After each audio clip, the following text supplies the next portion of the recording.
Okay, hello. It's me, Grimlock. I mean, you know that because you clicked on my channel, and because of that, you also know what this video is about. This is my Infernoble Knight deck profile. I've been to 3 locals with this deck. All 3 were 4 rounds, and in total, I went 9, 1, and 2. Only dropped a single game each local.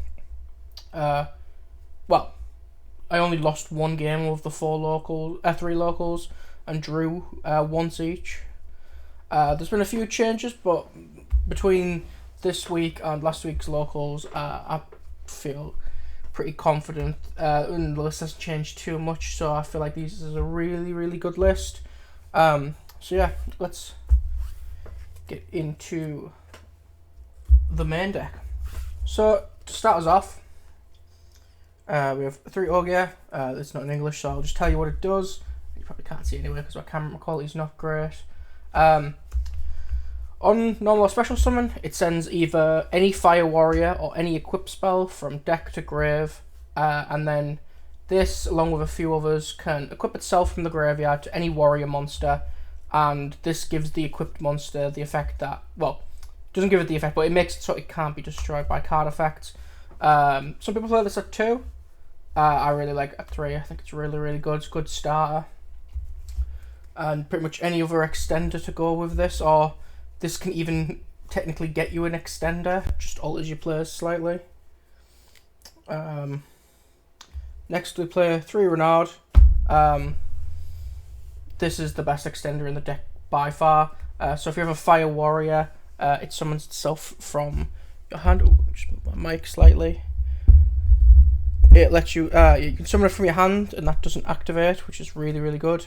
And on summon, on special summon, it grabs you a equip spell or a fire warrior that's in the grave or banished, so it's got really good recursion.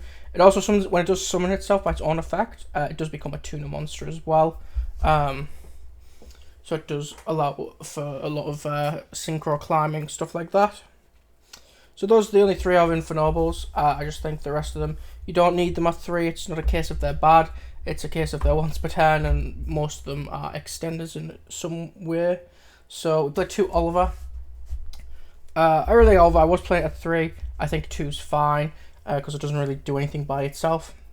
So it can summon itself as a level 1 monster by discarding an equip or a fire warrior.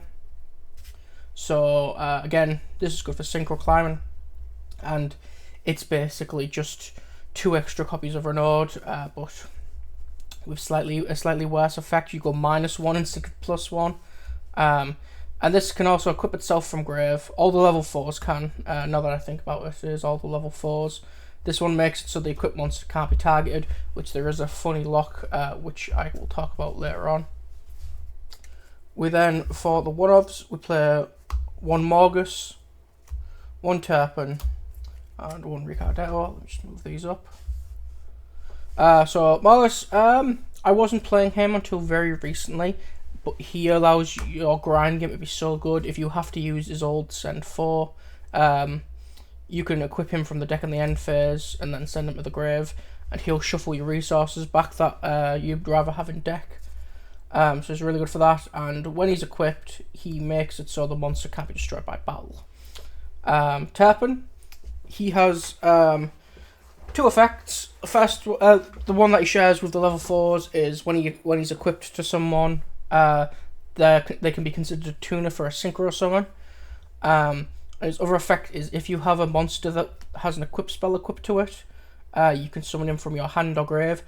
If you summon him from your graveyard, though, he does get banished, but that doesn't apply if he's summoned from hand.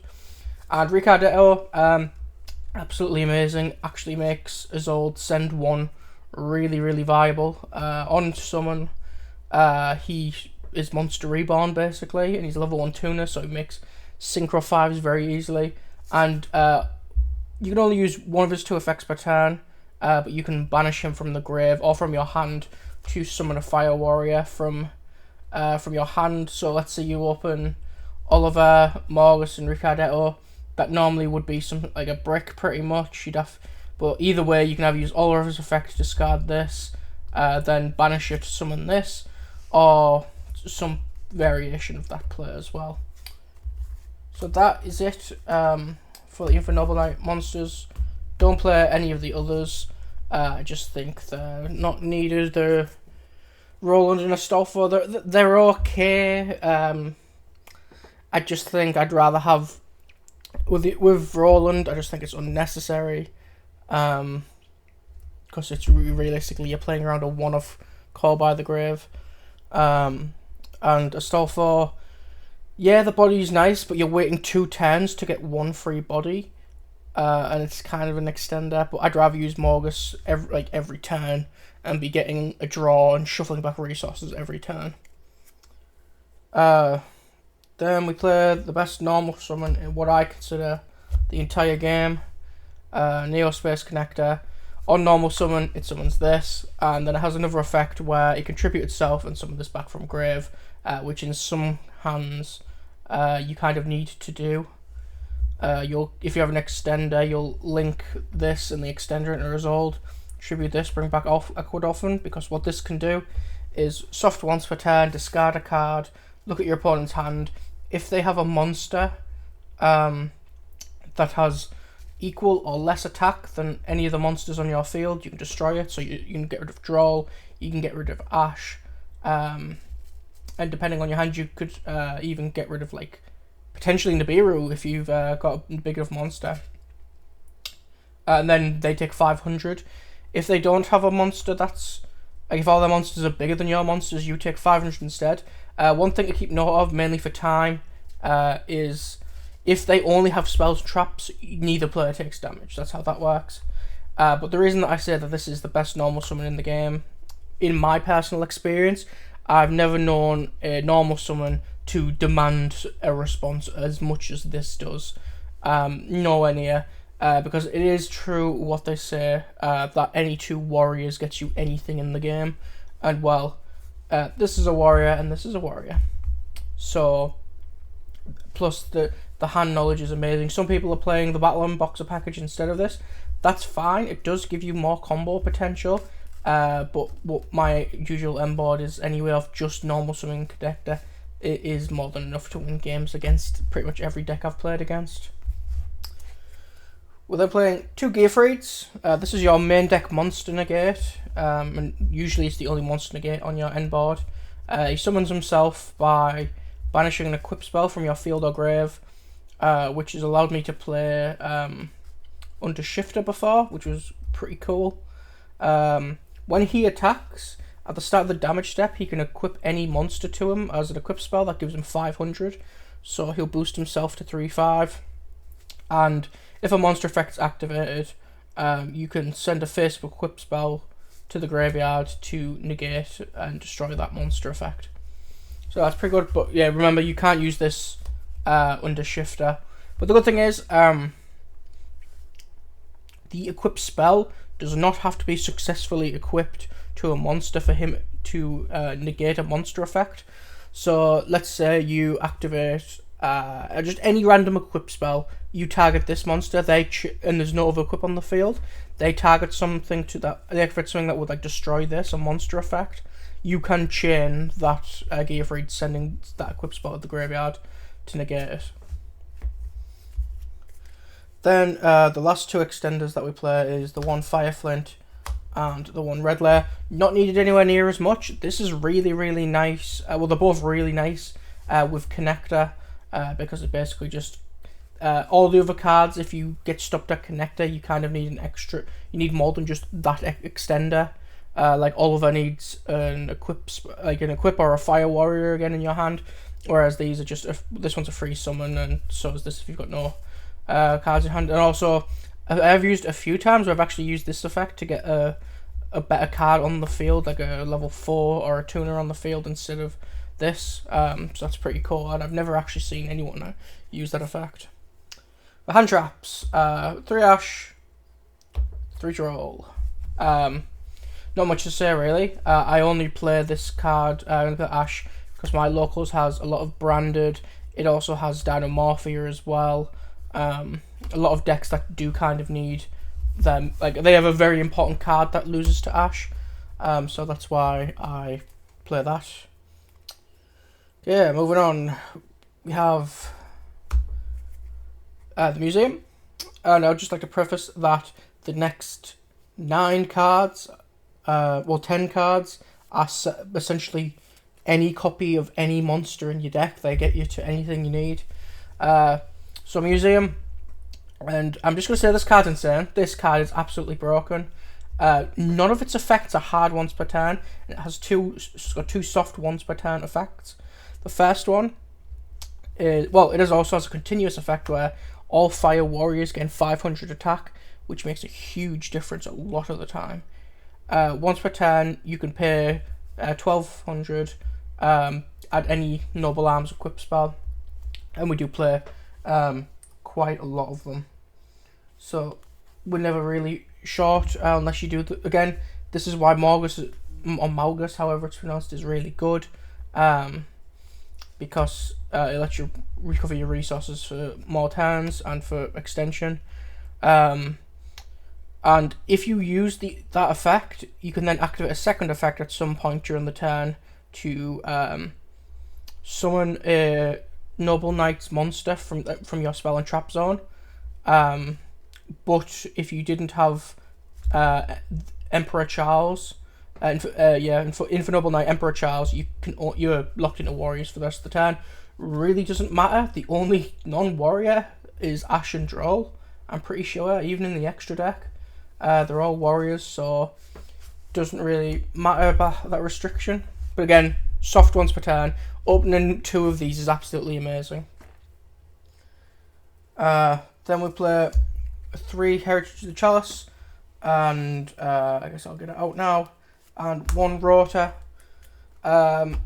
This searches for any Infernoble Knight card, any of them at all, or any Noble Arms card. It literally searches for any piece that you're missing, and then obviously Rota is Rota. So these are basically 4 copies of Rota, but this is also terraforming. And it can also add from grave as well, which I think is ridiculous. Moving on to the equip spells, we play 3 Durandal. This is just, again, this is Rota. This deck does lose to Droll, so I was tempted to put crossouts in, but I decided it's not really worth it. I've only actually been Drolled out of my 12 matches maybe 4 times, if that, and one of the times it didn't really matter. But yeah, you can destroy this card to add any level 4 lower fire warrior. It also has a second effect, but it's all of the Infernoble Arms. You can only use 1 of their effects per turn. But if the monster that this is equipped to leaves the field and this gets sent to the grave, it's monster reborn for any monster that's any fire warrior that's level 5 or lower. So then we'll go one-offs. With the new card, the Almace, we've got the Joyous, which is now really, really good, with the Phoenix Blade, and we've got the Metal Silver, which I may or may not be swapping out for, I don't have it with me, but DDR may be getting put in instead of this. So Almace, new card, this can basically tag out for any other equip spell, any other Infernoble Arms, and if it leaves the field because the monster leaves the field, it gets to add back a banished monster or a monster in your graveyard that's a fire warrior. Joyous, so the second effect of this is the first effect of this, and its second effect when it goes to grave because the monster leaves the field, is it summons a fire warrior from your hand. Metal Silver, some people aren't on this, some people are. I still really like it, so I don't even know if I'd cut it for DDR. It basically makes it so that if your opponent activates a card that only targets a single monster, whether it's on the field, in the grave, or the banished, anything like that, they can't. That includes their own, other than the equipped monster. And Phoenix Blade, Goalkeeper, 2020 Infernoble, any warrior deck basically abuses this, like, like it's their job. It's absolutely ridiculous. And I have looped this card one game. I think I looped it 7 times. I had 15 cards banished, and it was tapping, and then the rest were from that. And then tactics. If they're going to draw you, they might as well get punished for it. We're also hand looping if they ash you, anything like that. That's the effect that I use more than anything else. I've never used the there was a game where I should have used the take effect, but I drew 2 instead. I've honestly hated every single time I've used the draw 2 effect. I've normally drew it bricks, or it was just the complete wrong play. But it's still good. If I could, I'd swap one of these out for a thrust instead of tactics, but I don't own that card. That's an expensive card. Next, we will move on to the extra deck. So that was it for the main deck, 42 cards. I think this deck can very easily go to 45 if you would want it to. You don't have to have it at 42. You can put it down all the way down to 40 if you'd like. I just think you are playing quite a few bricks. Not hard bricks. Most of them are absolutely fine in your hand. You can, because this deck is so flexible now. But yeah. So playing 2 Charles. Again, this one's not in English. Basically, he's a all the synchro monsters are generic. So level 9, very easy to make in this deck. Some people are only playing 1. There's a Kashtira player at my deck. Kashtira player at my locals. So I'd rather not. Which I've played against him twice, and he's ripped this once. So I've still the second one. You can't really afford, in my opinion, as long as Kashtira Unicorn exists, like regardless of whether cash is good or not. If people, even I've sometimes played just like a small Kashtira engine with Unicorn, the ability to rip from the extra deck is arguably better than the Fenrir banish on field. But yeah, what he does is he can, if a monster on the field becomes equipped with an equip spell, it doesn't matter if it's your field or theirs, it doesn't matter if it's your equip going on theirs or vice versa, he can non-targeting destroy a card on the field, and during the end phase, he equips any equip spell from the graveyard to himself, and then he'll equip any fire warrior from your deck to himself, and that is any fire warrior, and that will give him 500 extra attack. This used to be the boss monster. You would end on this. You don't anymore, and I'll come up to the next boss monster in a minute. For the 5s, we play 2 Angelica, 1 Roland. So Angelica's the new one, absolutely crazy. She searches on Synchro Summon. It's actually Special Summon. She searches for either Horn of Oliphant, which I did test. It's really not good. Please, if anyone tells you that it's amazing, they're wrong. It's not good. It doesn't. We have better ways to play around Dark Ruler no more, especially now with the Battling Box of stuff. But yeah, so basically all that you're searching with this, because it can also search a card that mentions Charles, is the museum, because the museum mentions him. And it's fine if you already open it, like I said. All of its effects are soft once per turns. And her other effect is if she's targeted for an attack or by a card effect, she sends a fire warrior from deck to grave, banishes herself, and then summons a Roland. When she comes back in the end phase as well. That's just custom card territory, because a lot of people have actually tried to imperm this, and I'll just chain banish and I'll get both the effects off. And that's really good because it saves me an equip. Pardon me. It saves me an equip spell. Then the Roland. So he does have an effect, but only when he's synchro summoned. Unfortunately, Angelica's effect doesn't count as a synchro summon. But if he is synchro summoned during the end phase, he foolishes a equip spell and then adds any fire warrior from your deck to your hand. And then during the main phase, if he's in the grave, as a quick effect, you can equip him to a warrior monster that you control. That gives it 500 attack. So really good for that. The last synchro that I'm playing is Baron. It's very easy to make 9s. And then if you've got a level 1 tuner extender, your Olivers, if you've not used Renard, you've got your Ricardetto, if that happens to still be on the field, you can make Baron. And you can even, if you use its negate, you can bounce. You normally make this with either a Charles or with a Gearfried, and if you do make it with a Gearfried, you can negate with this. During the standby, you bounce this back, summon the Gearfried. It's pretty ridiculous. Or you could even summon a Renard. If you summon Renard back, you add back the Gearfried, and there's a negate there. For the Link monsters, actually, before we go to that, yeah, we'll go over the Link monsters next. The best Link monster in the game, I don't think anything comes anywhere near as maybe I guess technically Hulk does because it's the same but with like a less cost, but I just think that's obviously Hulk's banned now, but this I think is a very close contender for one of, if not the best Link monsters in the game. And if you don't know, on Link Summon it searches for any fire warrior, any warrior monster, doesn't matter its level or anything, adds it to your hand, but you basically can't use it. You can't normal summon it, you can't special summon it, you can't activate its effects or anything like that, but it's good. You can get follow up, or you can just use it as discard fodder. The new boss monster of the deck, Emperor Charles the Great, and I love the way they've done this.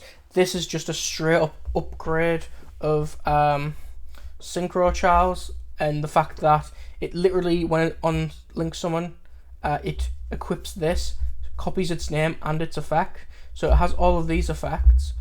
So it has the pop and it has the equip in the end phase, but it's also a spell and trap negate as well. And the fact that its requirement is just Charles with an equip spell, like it literally is just a straight up, like I guess it's like an anime style upgrade. But yeah, that's it for the Infernoble links. For the other ones that we play, one Ferocious Flame Swordsman. This is just a generic Link 2 that happens to be a Fire Warrior. This is good for Contact, say, Ibly, stuff like that. I guess technically, I'll go over his effects. So he gives all warrior monsters 500 attack, and if he's destroyed by battle or card effect, he summons any non-Link warrior monster from your graveyard, but it's banished when it leaves the field. So it's decent. It's kind of annoying because they don't want to out it, because it will bring back a negate with like it can bring back Baron, it can bring back Gearfried, stuff like that. Raten, I love this guy. But start battle phase, he pops any card on the field. During the standby phase, he targets a face-up monster you control, summons a level 4 lower monster with the same type to the other zone that he points to. This is really, really good for a combo later. I feel like this deck has so many combos though that I'm just going to go over them in a different video. And then the card that not everyone's playing, but I really, really like, is Goalkeeper the Power Lord Ogre. This insta wins against some back row decks, and in fact I've used it against I forget which, it wasn't Labyrinth, it was Dynamorphia, it was a different back row deck. I summoned this, I tributed itself, I popped 4 cards. So it gains attack equal to the Link rating of all other Link monsters. That doesn't come up too often because you're normally making it with this, and you won't have the Ferocious Swordsman, so it'll maybe have 200 to 400 more attack. But it's unaffected by all other card effects, and it can tribute a Goalkeeper. This is the only Goalkeeper, so it tributes itself to target any card on the field up to the number of Link rating that this has, and destroy it, so 4. Then for the XEs, we play one Artorigus, King of the Noble Knights. On XE summon, he equips up to 3 Noble Arms equip spells from the graveyard to himself, which the Infernoble Arms count. He also has another effect where he can detach a material and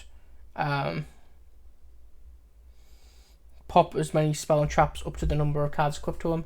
He's really, really good in the 1-card connector package where you don't have to use Durandal. If you do have to use Durandal, you summon Dempsey instead. This card's absolutely insane. This won me a game against Kashtira today. My opening hand was absolutely awful. I think I could only make a rank 4 and Gearfried, so it was a monster in my side deck plus Ogier. I activated this, so on summon it searches for a Fire Warrior that's level 4 lower. and then which actually got negated during that play. And then its other effect is as a quick effect, you can detach a card and make it so your opponent can attack Battle and Boxer monsters with card effects for the rest of this turn, and you don't have to detach from itself either. I was playing Zeus, I found it never came up, and most of the time I was warrior locked anyway, so it didn't make a difference.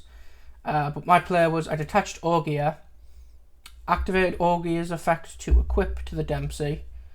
I then activated Gear for each summoning itself by banishing the Augur equip. I then this was in defense because my opponent enemy controlled me, and then I attacked with Gearfried and equipped this, so then my Gearfried's negate was live. And yeah, it was insane, absolutely insane. Finally now, gonna go over my side deck. So the first 9 cards are very just generic cards. Nib is good card, evenly matched, or Steve as I like to call him. Steve is a good card. Dark or a little more. Good card. And I guess technically this one as well. The 10th card, Duster. Good card. Don't play Lightning Storms. I just think evenly matched is better. It has better matchup. There's also an Unchained player as well. And the last thing I want to be doing is for him to brick set 4. And then I proceed to give him 4 monsters. So that's why I play the evenly matched. The next ones, the next 5 are very unconventional and quite funny, to be honest. So it's 2 engines and too many engines, and then a random card that happens to work well in the deck. So for going fast, well, all of these are for going fast. We've got the Battle and Boxer Uppercutter. Basically on summon, it searches this, and that's about it. It's really all it is. This is the one that you can play with Spara, which it's over there. Spara summons itself if you've got a Battle and Boxer on the field. So basically just works a little bit like the connector package, where it's just 2 fire warriors, but they're level 4. Well, it's 2 warriors. These happen to be fire, and they're both level 4.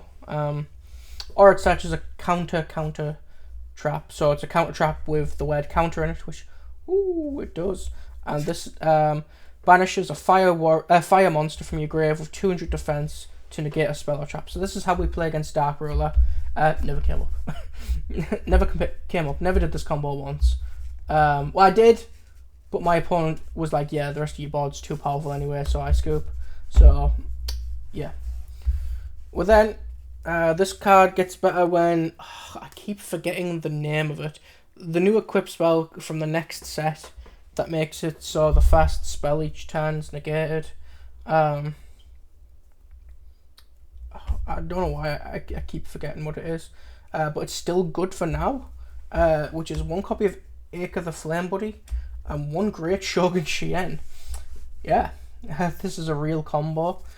Basically what you do is you add this off of Zold, you use Charles's effect in the end phase to equip this, and then you make a Ra-10, and the Ra-10 will summon this, which will trigger its effect well on summon. It will summon Shien. And for those of you who don't know, Shien says your opponent can only activate 1 spell or trap each turn. So basically, at the moment, this still works fine. If they try to... I've had a game where people... where someone activated Prosperity, searched for got the Dark Ruler, and then tried to activate it, and I was like, well, you can't. You're locked out of spell and traps for the rest of the turn. It was absolutely insane when it does work. The only way this really loses is if their first play is Dark Ruler or Imperm, something like that. And then the last card, this little goofy little card, Magicalized Dust on Mop. You basically are just non-materialing whatever it's equipped to. It can't be tributed, fused away, used for synchro material, or used for XE material. And that's about it, really. It stops Super Poly and it stops Kaijus. It's absolutely insane. I every time I've used this against a deck I thought it would work against, it basically won me the game. Against Branded, they can't super poly this away. Against Unchained, they can't kaiju the monster. It's ridiculous, absolutely ridiculous. So yeah, that brings an end to my deck profile. I've absolutely fell in love with this deck. I think it allows for so much skill expression. It's not an easy deck. There are so many lines, and I feel like I'm learning every single duel. I haven't enjoyed a deck this much since Earth Machine in 2020. But yeah, it's a really fun deck. It's really underrated. A lot of people don't respect the connector. A lot of people think if they imperm Isolde, the deck still dies. Just isn't true anymore. There's just so many players, like even just getting those equip spells to the graveyard. I've activated it once before where I was impermed, and I just activated Isolde Send 5 because of the red layer, just to get as much fodder in the graveyard as possible. But yeah, overall, again, the only changes I'd make is if I had a Thrust, it would replace this talent, and maybe I'll be putting DDR in instead of Metal Silver. But oh, and I also need to find a High Lancelon, or whatever it's called. I know I have one, I just don't know where it is. I don't know what I would replace with it, honestly. Every card I think is mandatory. Like this, you have to play. This you have to play at 2. This I believe you have to play at 2. Isolde you have to. I just generally don't know what I would cut for it. But yeah, that's the deck profile. Like I said, I've went over 3 locals. I've went 9, 2, and 1. If you liked it, please give me a like. Please subscribe to the channel. It does mean a lot to me. Very, very small channel. I'm doing this to build up my confidence. If you have any changes that you would do, any suggestions, anything you think is really good, anything you think is really bad, please, please, please just feel free to put it down in the comments below. With that being said, have a lovely day. I hope this deck, if you do choose to build it and follow my build, I hope it brings you as much luck as it's brought me, as much success. But yeah, bye.